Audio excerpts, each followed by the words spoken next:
We have a guest from the Independent Medical Legal Unit. Before we welcome him, CT has the day's proverb.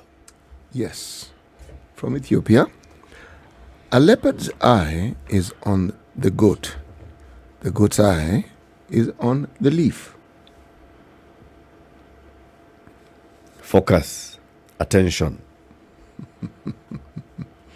Yes. Interest. Yeah. And each is looking at Stomach. stomach. Stomach issues. It is.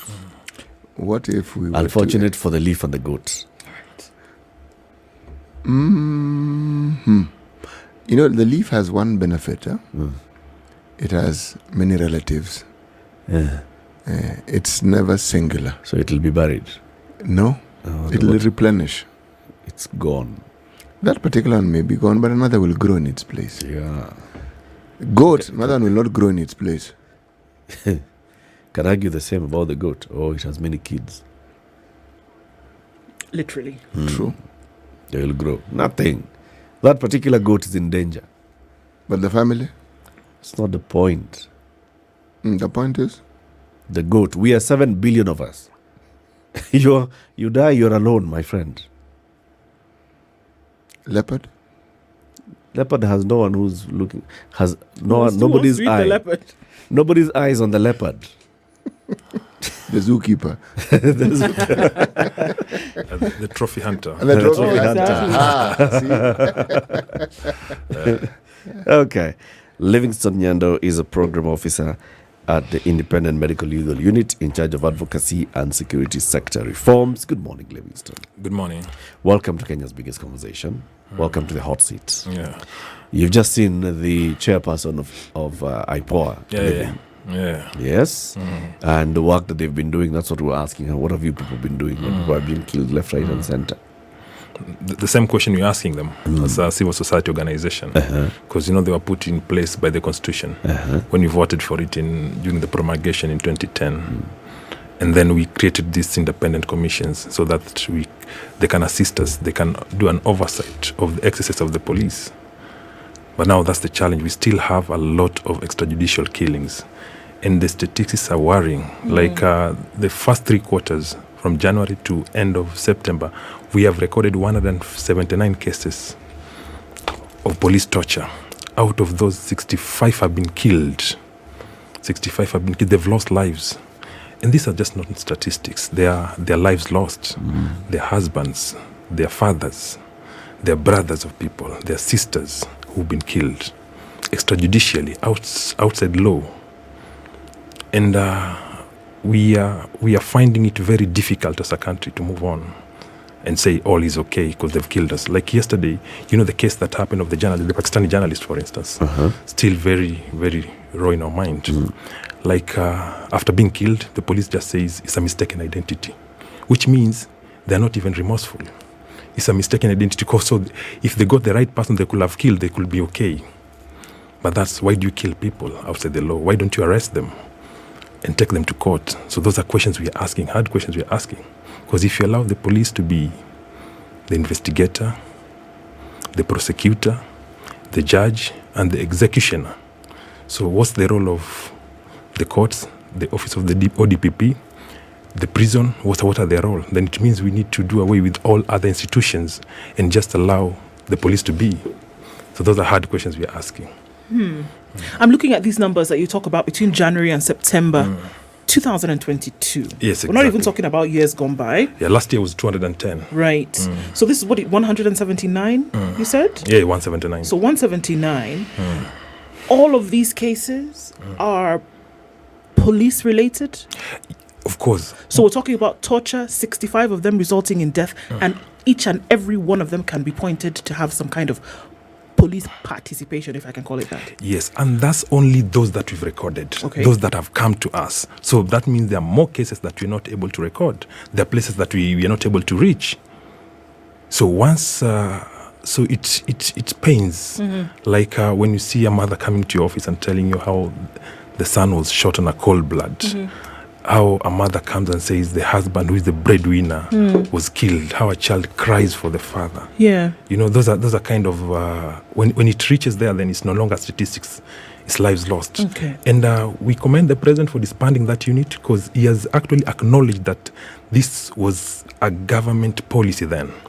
That means they had set up a whole unit to execute people. And that comes from confession of the head of state, who was a deputy president. So that means he knows these things have been happening. And we commend him for that. Can I take a few steps back before we get to, obviously this is a conversation that is in the public, but let's just go back to this 179 before we even start going about new things that have come up since this. Yes. So 179, we're still on that number. Yeah. And if we know unequivocally, like you said with such conviction now, that each of these cases include the action of a police officer at whatever level, whether it's the torture or then the murder of these individuals. Is this evidence-based? Is this fact-based? It's clear what has happened. And I ask that question because if that is so, why then do we not see the prosecution of these cases? Yeah, that's the big question, because what we do as independent medical legal unit, because we have a whole system that provides holistic support to the victims and survivors of torture. So the first thing, we have a full department that provides medical department that ensures that we follow these cases, we document them. We have a medical report, we have a group of pathologists, a network of pathologists that pick the evidence, that do what you call post-mortem, autopsy to these dead bodies, and then come up with a report. A report that is clear on what has killed a person. We have lawyers in place. We have criminologists that also do investigations and have this information. And we have cases that we've taken to court. Yeah, once we have a full proof, we take them to court. And the ones that we've taken to court, then the ones that have been awarded by the court, the court have awarded them, but they're yet to receive this amount. So we have this case, and every case we take, and we have also a group of lawyers that are doing this pro bono also, hundreds of lawyers that are also willing to also support this, then they're doing that. So we have cases in court that we've taken, and each and every one we always take to court. And some of them are lying there, some of them are taking time to be decided. So all of them are evidence-based, because we don't just take a case that is not evidence-based. We just don't document when we say we don't have it, because we receive more cases, but the ones that don't meet our threshold, then we discard them, or we do referral to other institutions that are concerned. But this 179, this year, the first 3 months, actually we still have cases going on for this month that we've not also talked about. So what we are saying is that we need an end to extrajudicial killings and enforced disappearance. When you go to court as IMLU, Yes. is this in criminal court or in civil court? This is what happens. If for a case that all cases of criminality, the role is for the Office of Director of Public Prosecutions. Yeah. All criminal cases. Civil cases, anybody can take them to court. Any lawyer can take them to court. So when you look at those criminal cases, we go through the Office of the Director of Public Prosecutions, because they're criminal in nature. And once we clear with criminal case in nature, then we go for compensation or reparation of this victim. That becomes a civil case. When you want to support this victim, and that becomes a civil case that we sue the state, the government, so that they can provide reparations to these victims of torture.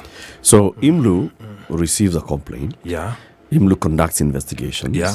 Then IMLU forwards a file to the DPP with a petition to institute criminal proceedings against specific police officers. Yeah.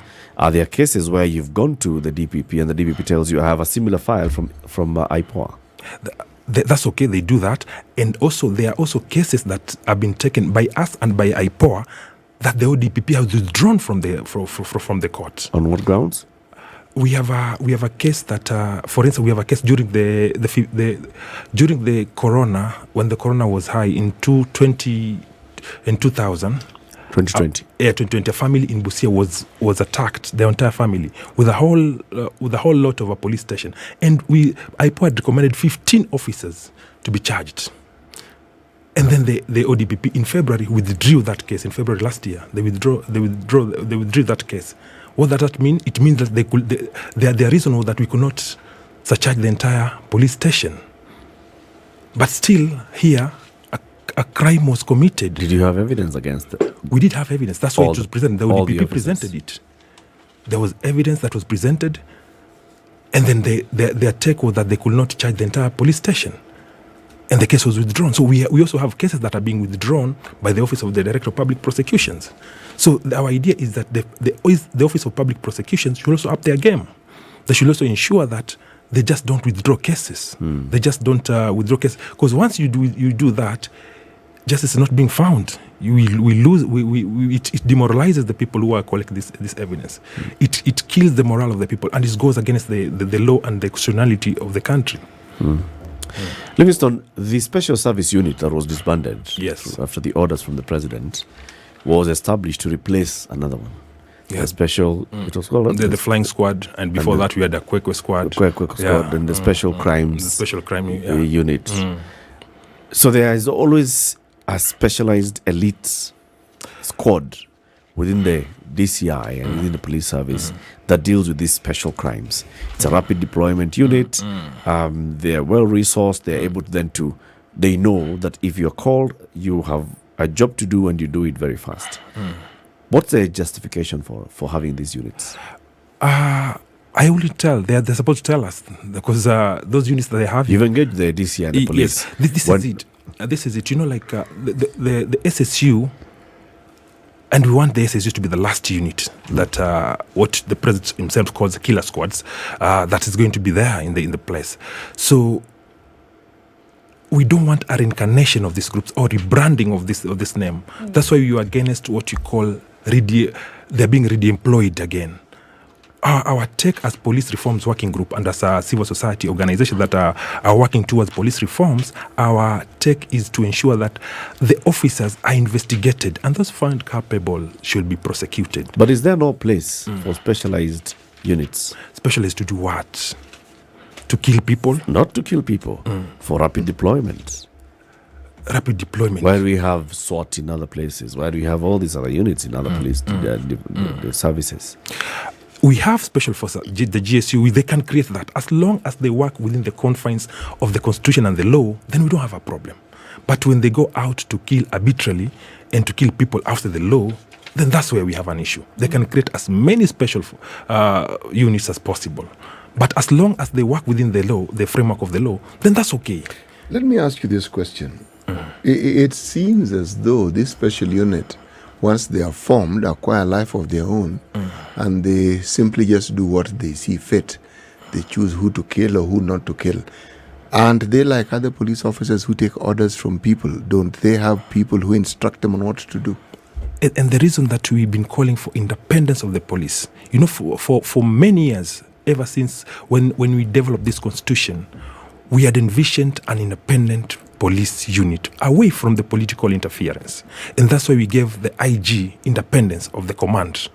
But the regimes and the successive regimes have refused, ever since when this constitution came to life in 2010, have refused to give that independence to the police. And one of the reasons they refused to give the independence of the police is they refuse with the budget. Just recently, the president announced that they are going to hand over the budget, the role of being the IGB to be an accounting officer of the police budget.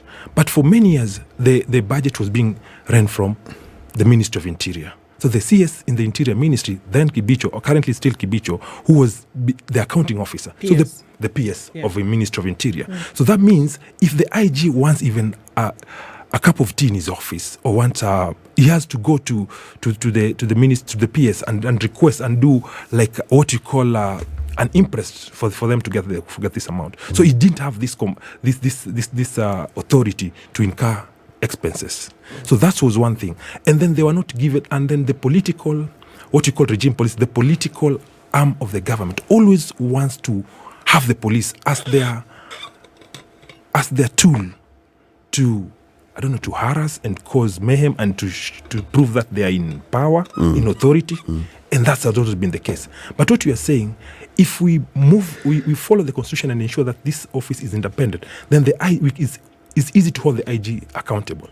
But when when you have a special unit that reports to politicians and reports to, say, the presidency, for instance, that does not report, that work outside the NPS Act, the Constitution, and the standing orders of the police, then we are in a failed state. But the police are a disciplined force. I doubt if the ordinary officers within the police force ever even get to meet the PS or the minister or the director or the or whatever. Unless they're attached to them. I don't think. Yes, they report to the people whom they work with, the OCS, OCPD, and the like. Now, if they're taking instructions, I don't think they take direct instructions from the officers who are hired. They take instructions from the people who are the immediate officers. And the immediate officers take instructions from who? They take from their immediate officers. And the immediate officers take from who? From the immediate officers. There's a chain of command. Yes. So, and if it gets to a point where the Cabinet Secretary for the Interior is also issuing command, that's okay. And whoever pays the piper calls the tune. Calls the tune, exactly. So currently, and whoever appoints you, you report to that. Currently, I'll give you an example. Who does Parliament, for instance, who does Parliament report to? Parliament is supposed to report to the people, because the people are the people who have employed them. Are they independent? They're supposed to be an independent arm of the government. That's what the law envisions. Do they look to you like they're independent? Do they behave as though they're independent? And that's the problem with our parliamentarians, because they don't believe they're independent. The point I'm getting at here, we are saying the police not independent. The Constitution has created independent institutions. Is it not? Yeah, very true. But, so is it the appointees who are a problem? Is it the appointing authority? Is it our culture of leadership? Because this isn't something that is peculiar to the police service. I agree. Go to the judiciary, you could argue the same. Agree. And these are independent institutions. Very true. Okay. Very true. Because I've seen the case with the National Police Service Commission. You know, like the law allows them to actually be involved in the process of appointing of the IG.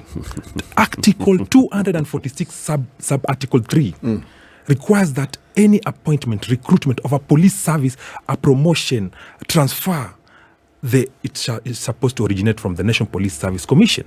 But look at it now. We are in the process of appointing the IG, the next IG. And that happened. The president just picked Japheth Koome and presented them to Parliament. Well, it could be argued. There were laws that were amended. The Security Laws Amendment Act. I remember that. I know that. The outgoing IG of police was not recruited by the NPS. Exactly. No, he wasn't. Right? It was basically and the president. That was illegality too. It's the law. It's there in law. Have you gone to court to challenge this particular law? Went to court to challenge it. And the courts agreed with you and said, this law is unconstitutional. Because as far as I'm concerned, the law is still in place. We went to court and challenged it. The High Court, at the point of original jurisdiction of challenging any case of constitutionality. Yes. We did not get a favorable hearing. We appealed because that's what the law requires. So we are in the Court of Appeal. Currently, we've not been given a date since then. So this matter has been in the Court of Appeal for how many years now? Since 2014. Oh, wow. Why is it still in the Court of Appeal? Now, that's your guess is as good as mine. What answer should I tell you? We are waiting for a date for the case to be argued. 2014. Yeah. It's 8 years ago.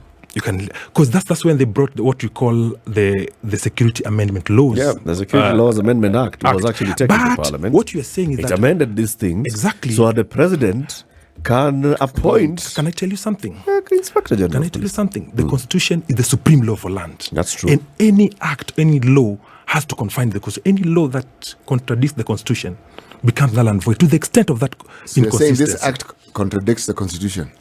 It contradicts Article 246, no, sub-article 3. According to what you got from the High Court, until the Court of Appeal reverses what you're saying, currently as it stands, the High Court told you it is not unconstitutional. But do you know also? So the president, basically the point is, President William Ruto is okay to appoint Engineer Japheth Koome and take that name to Parliament, and Parliament has now seen there's an advert.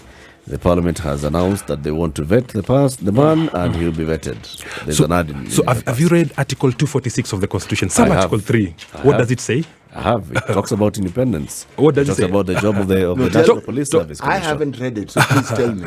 The article talks of the role of the National Police Service Commission. Their role is to recruit. Their role is to promote. Their role is to transfer. and the role is to promote any person holding the office of police service. I shall read it for you, that commission City. is in place. And that commission is in place. I shall read the constitution for you, City. 246 sub-article 3. Just read it the way it's written. 246 sub-article 3. Sub-article 3. 246 is about the National Police Service Commission. Yeah. There is established the National Police Service Commission. Yes. Sub-article 2, the commission consists of the persons who are blah, blah. Very good. 3, the commission shall recruit and appoint persons to hold or act in offices in the service, confirm appointments and determine promotions and transfers within the National Police Service. B, observing due process, exercise disciplinary control. C, perform any other functions prescribed by the national legislation. So is it rocket science? No, it's not. So what does that mean? It says that they are the ones who do those things and to taking people to Kiganja. Anybody holding. They're the ones who do the recruitment of people. Run.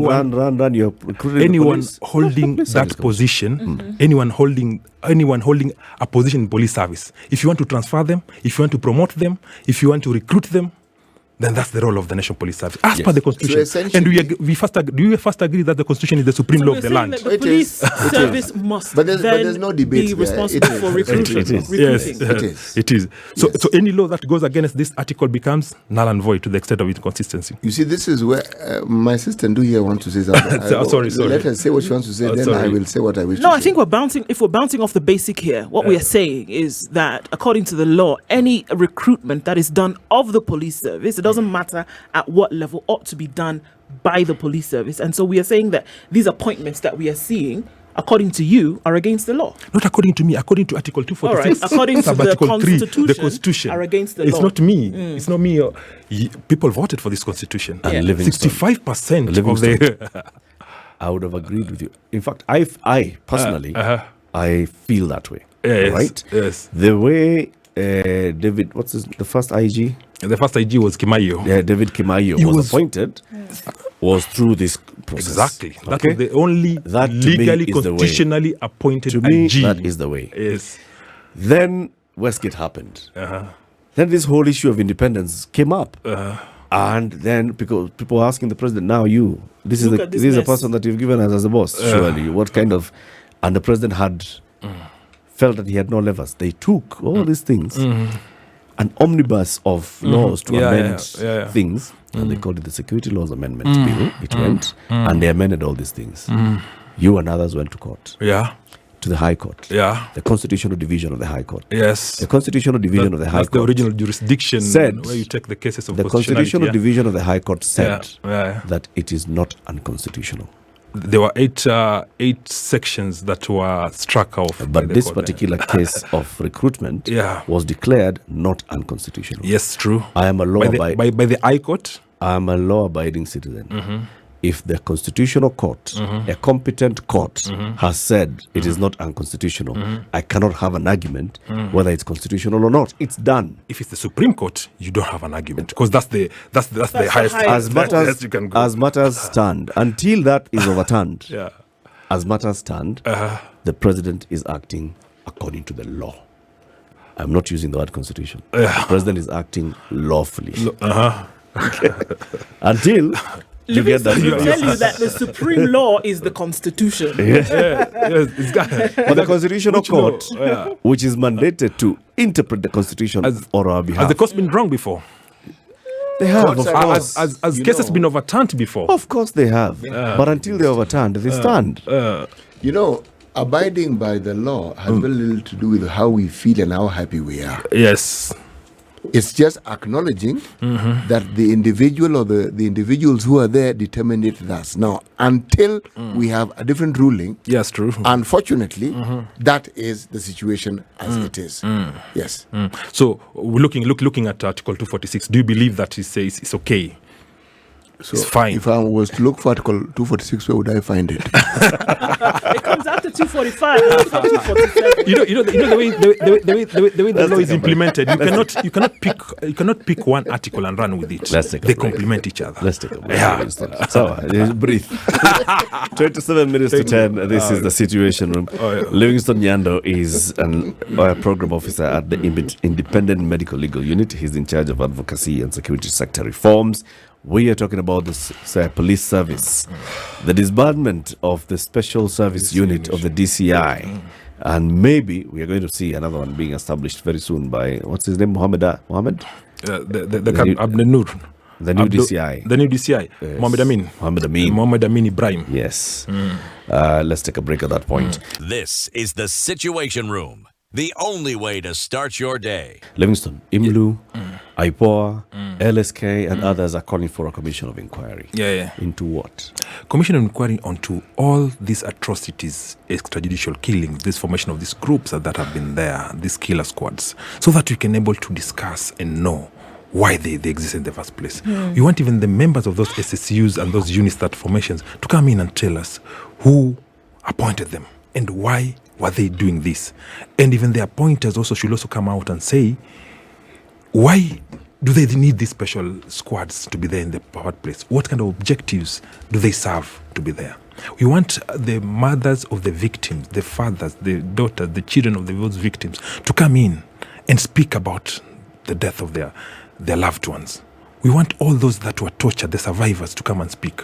We want the lawyers with evidence, the doctors who've done these postmortems, who are there to receive them, the ones that have treated them, to just come in and speak.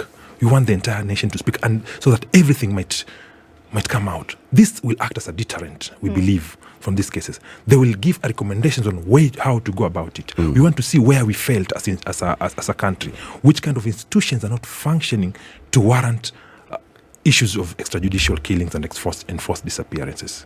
So that's the reason that we want a judicial commission extrajudicial into extrajudicial killings and enforced disappearances. Now, for you to call it an extrajudicial killing, you'd have to place a law enforcement officer into it. And forced disappearance would also have to have a law enforcement officer into it. Now, do you think a commission of inquiry where the families of victims will say, all right, so we found our person killed and buried or dumped in a forest, in a river, somewhere, if they come out and say it, how does that bring in the law enforcement officers into it? How are we going to expose law enforcement officers by having this public inquiry? Because we want to see the way forward. How are we going forward? People have to own up to the atrocities they've committed. You expect the police to actually come out and say, you know what? I actually did we this. are SSU and we are the ones who killed this person. If the highest person has come out and said the government has been doing this, the president, the highest office holder, he's said it not once, twice, declare that we've been having a killer squad in SSU. Let me give you an example, Livingstone. A few months ago, the British Army that was training in Kenya many years ago, even if they still do it now. There was the case of a young lady called Njeri who was killed by a lieutenant of the British Army. Very true. Right? Allegedly. Now, for years, And this dumped in a water septic tank, and her body then decomposed. They found her later, etc. The man who is said to have been in a relationship with him, a lieutenant of the army, is said to be the one who has killed her, right? This secret was kept for years, 8+ years, kept for years. The regiment commander is said to have been in the know about this. His army buddies also are said to have been in the know about this. They all kept quiet until things started to crack at the base. And one of his buddies is the one who actually said, you know what?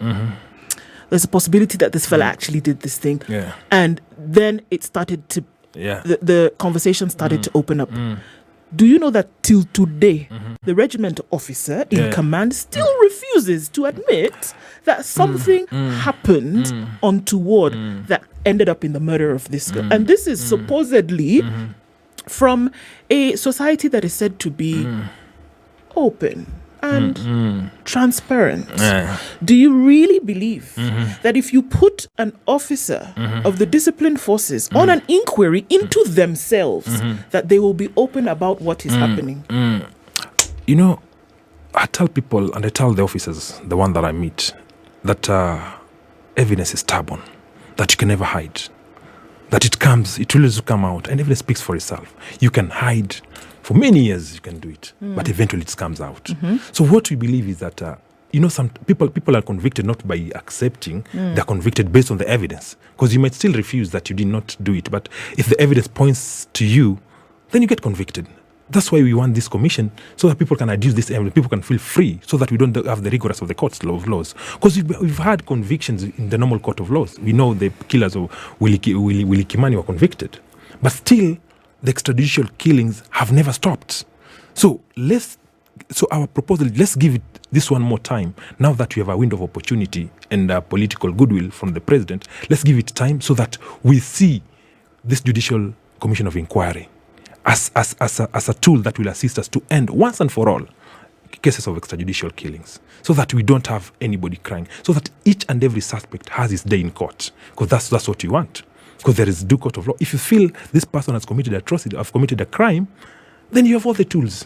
In Kenya we have state-of-art forensic lab that they should make use of it. We have a government chemist with all the knowledge and all the expertise and with everything. We don't need to take the sample that we get from the crimes into South Africa. And these officers are trained. We have trained officers. We've trained them to Scotland. So why not call for proper investigations that bring out the culprits? The reason is impunity. And that's because a public inquiry is... So there's a moment, of course, for the relatives to vent, to express themselves, to put human to the names of the people who have died, right? There's that moment and there's the importance of it. But in terms of now getting justice or getting to the bottom, the root cause of it, why not order proper investigations, whatever? If the president wants to form a special unit and says, I want you to go and you have access to all facilities within the police service, and ask questions to all these officers. The investigation will be going on. We have IAU, Internal Affairs Unit. We have IPOA, the chair just left here. That they've been doing investigations, and there are people who've been convicted. But the pace of investigation and the number of convictions against the number of atrocities and the number of cases, there is a big disparity. There's a huge one, and that's why Anne Makori was telling us that one of the challenges they have is that they cannot place a single police officer and link them to any of this. Yes, they can see there's a common pattern in terms of how these people have died, in terms of even where they are dumped. There's a common pattern that leads to it comes from the same source. But in terms of identifying, so it's in Inspector Livingstone or Constable Eric, they have no clue. They cannot pin that. How do we get to that bottom? That's why there is individual responsibility and there is command responsibility. If it happens within your watch, you take responsibility as a commander. And that is provided for. And that's what IPOA should also do. Should also look at it. If this happened under your watch, you are the commander. You are the one commanding this. For instance, if there is a demonstration, for instance, and there is a commander who commands them to throw tear gas, to shoot, for instance. If you can't place an officer that shot this person, but you ensure the police bullet was used, and they're not going to produce that person, then you prosecute the commander. And once we'd have that command responsibility coming in, then people will be careful on the kind of commands they give, the kind of orders they give to their subordinates. Will they? Yeah. If you are sure that the responsibility will lie with you. No, I still think even with this discussion, we're not just scratching the surface. We're dealing with the symptom and not the problem. You know why? If you look at the issue that Ndu has just raised, it took my mind back to 1980 when an American sailor on a warship called USS La Salle, a gentleman by the name of Frank Sandstrom, in Mombasa, killed a young lady by the name of Monica Njeri. Monica Njeri was then 29 years old. 2 daughters, 11 and 4. If you do the maths, and if they're alive, one now would be 56, the other one would be 46 years old. Right? Yeah, it's true. Now, problem arises here. That particular case, the prosecutor was of British origin, judge British origin. That he was fined $70. $70. Yes. Bond and then good behavior. Man, the man hadn't even been in jail. What good behavior? The fellow hadn't even been in jail for a month. I don't know what good behavior was, but he was let off. The guy later died in a car accident when he went back to his home country in the United States. There was an outcry.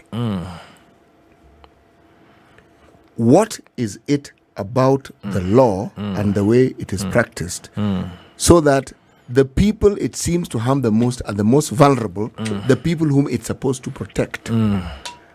In an earlier conversation, I was of the view that when we look at the police as perpetrators, I was arguing that the ecosystem within which our police, what you call service, exists, makes them victims. That is my argument. Very true.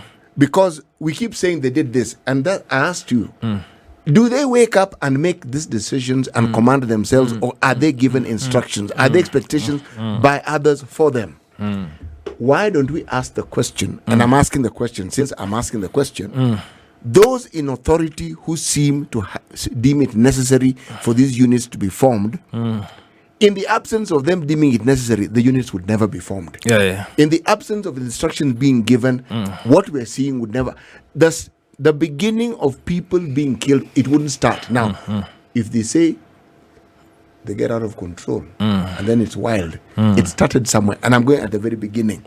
So until and unless we understand the thinking and the people who think that this thinking is necessary or justifiable, we'll have our laws. Matters will go to court like you took them to court, and they'll take the direction that these things take when they get to court. Because, yes, the extrajudicial killing. Yes, we need to get to the bottom of it. But looking at the consequences without asking ourselves what it is that brought it about. Latin America is dealing with such problems today. And it happened in 1960s to 1980s. To date. We're in a new century. They are dealing with these problems. Now, have they gotten to the bottom of it? The answer is no. Because some of the people who are in charge of the perpetration are still alive and are still well. Some of the people who are involved in those things have even become presidents of some of their countries. So, you as civil society, when you look at these issues, how willing are you to actually say, fine, fingers are being pointed at the police. But are we willing to point the fingers in the direction where these instructions actually emanate from? Exactly. And that's why we are when you call for judicial commission of inquiry, those are things that people will have to deliberate and interrogate during that commission of inquiry, because it becomes open for everybody to look at the root causes. And one of the, as we ask for police accountability, we also ask for police welfare. And that's also been a cause allegedly over these atrocities. When the police, the welfare, currently we're asking for more budget to the police officers. We're asking for more recruitment of number of police officers, because currently the ratio of police to wananchi, to the people, is 1 to 1,150. That's the ratio we have currently. The UN standards are asking for 1 to 400, at least 1 to 400, in the minimum, bare minimum. And then the ratio that you have of 1 to 1,150, we still don't give those police their, there's real police work. There are others that don't do real police work. Like a driver, we don't count, that's real police work. Like those people who are carrying handbags from Mweshimiwa. Exactly. The personal assistant, the one who cook tea at the Vigilance House, for instance, the secretary at the Vigilance House. So the number reduces. The ratio actually goes higher when the bodyguards for Mweshimiwa, as you say, the one who take care of the state buildings, maybe guard the state buildings, the one who guard money on transit, for instance, embassies and all those kind of things, and the one that are hired by privates. You can hire a police officer, and say you want 3 bodyguards or police officers, and you pay for that. For private purpose. So that number reduces still. And assuming that we still have the number of 1,150, because that one I am counting until IG also in the 1,150. Assuming we still have them, and then can one police officer take care of 1,150 people? 24 hours, because that means it's supposed to be 24 hours. So that's one of the things. So we need increased number of police, so the police don't overwork. They do 12 hours, they do 14 hours, for instance. We talked about overworking. I am of the view that it isn't overwork, it's traumatizing. And traumatizing is caused by overworking also. Yes, it is. Yes. But you see the net result, if you look at all the atrocities that we relate the police to, in my mind, you're talking about a force that is traumatized, and you're seeing the consequences of that trauma. Yes, true. It's being visited now on the public. That is my view. Yes, true. Attempts are being made, simply not enough. I'll give you an example. Like last year, the National Police Service Commission actually did away, reduce the salary of graduate constables. Constable is the first rank, the lowest rank. Yes. So graduate police officers, their salary was slashed because they said there are no other person like graduate. And in Kenya, we have 1,333 graduate constables. So people who are graduates but want to be police officers. So something to be celebrated, because if you have a graduate officers, like their reasoning is improved. They know how, they understand this. They're trained to understand issues. So you are aware that you're being elitist here. I'm giving an example. I'm giving an example. What happened? And I'm telling you, you're being elitist because you're assuming that just because someone has gone to university, that they think clearer than someone who hasn't. Let me just. I didn't say that, but let me just finish my statement. My point was, these people, their salary were reduced. That means we don't care. The National Police Service Commission does not care about getting more knowledge. I'm just my take was, the more knowledgeable you are, the better police officer you become. So because these people you are supposed to be motivated to go and get this knowledge, and part of the motivation of getting this knowledge, it comes with your pack, for instance, and we know that. Today, if I know that there are so many things that motivate people, you can afford, but money motivates also. Yes. Yeah, you know that. One of the motivating factors. So when you remove that, one of a key motivating factor. If today you're told you're going to get 3 times what you're being paid, I will sleep on the job. Exactly. That's the point. Yeah. So what you're saying, so these people, and it was 3 times the salary. So the salary will have to last 3 times. Because they're earning 3 times what they're earning. But this was revised a month ago because they realized this was also a wrong move. Because how do you, doesn't this person get demoralized that I went to university and getting what I'm getting compared to what other people from my profession are getting? It's very widespread. If you go to the prison services, you'll hear the same story. Yes. Yeah. If you go to the military, it's changing in the military. But it was a story for the longest time. Exactly. Because, and again, historically, the disciplined forces was the preserve of people who didn't do too well in academics. And that's wrong. Well, historically, you want what it was. You want to get your best A student to be a police officer. My friend, historically, it went that way. If you couldn't make it to the police, you became a P3 teacher. If you couldn't make it a P3 teacher, you went to some community college to learn to be a pastor. So police was used to be dumping where you dump. Yes. And if you couldn't make it to the police, then you went to the army. Essentially, I'm going with the argument you had, a place where you didn't need to think too much. Okay? Where thinking might be a burden. So you just obey orders, not difficult. You're told, go that way, walk straight. I'm simply saying, there is a thinking that determined people who went into the disciplined forces. And the discussion we had with Madam Makori here points to the simple fact that thinking hasn't really gone away. But the criminals are becoming sophisticated, so the police have to catch up. And part of catching up, you have to get the best criminologists to be. They have caught up. That's why many of them are also criminals. Yes. So I think that's part of catching up. Look, it is catching up. If you expect someone to perform certain duties, and with every effort they make, they realize, man, we're not going to make it. What do? You figure, this one. Why don't I just join these people? So those are things we need to discuss in Judicial Commission of Inquiry. So I'm telling you, they're traumatized. When someone gets to the point where they reverse their roles and they become the very people they are supposed to actually not be, what does it tell you is becoming? What has become of them? Yeah. I agree. So, go ahead. You're saying something. Go ahead. No, I'm asking. So who then should be listening to these calls for this inquiry? Because we can argue back and forth on some of the issues and which are pertinent in their own right.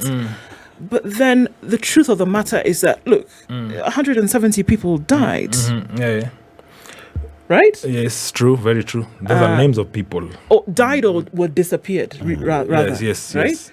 So if there's a call for a look into this and to say, how can we deal with that? Who's supposed to be hearing this call and say, okay... Who forms a commission of inquiry? Who puts it together? Who should say, okay, hold on a minute. Everybody's been shouting for the last 12 months. Okay, let's do this. Who's that? Who's that person? The president is supposed to form a commission of inquiry. The president. Okay. Yes. And All then right. now that is admitted that there are these things have been there, these units have been there, that's we are calling upon him to form the commission of judicial inquiry into He these has issues. received that petition from the LSK. Yes. There's even a photo in the papers. So we just him hope. and the LSK president Yes. and others receiving the petition to form a commission of inquiry. Yes. But So I'll we- remind you, just the other day, Mwai Kibaki formed a commission of inquiry, appointed a former, what was it called, police commissioner called Shadrach Kiruki to look into those issues of the Atur brothers. They sat publicly. Oh, what do you know about it? Commission of inquiry. But can I tell you? It's the best way to cover things up. Can I tell you? You know, like Philip Ramsey Commission of Inquiry. Then Ramsey Commission. it's the one that came up with With these the recommendations, reforms. the reform that we have, the independence of the police. It was supported by the fact that we were rewriting our constitution. Why not for that fact that we were redoing our constitution at that point? Commissions Nothing. of inquiry are where justice goes to die. They've assisted. There are some that Isn't it? their recommendations have been implemented. So, you know, like once you have a commission and they have recommendations, and then our next stop will be now pushing for the implementation of the recommendations. How successful has the implementation of the reports of commissions of inquiry in other cases? How successful have they been?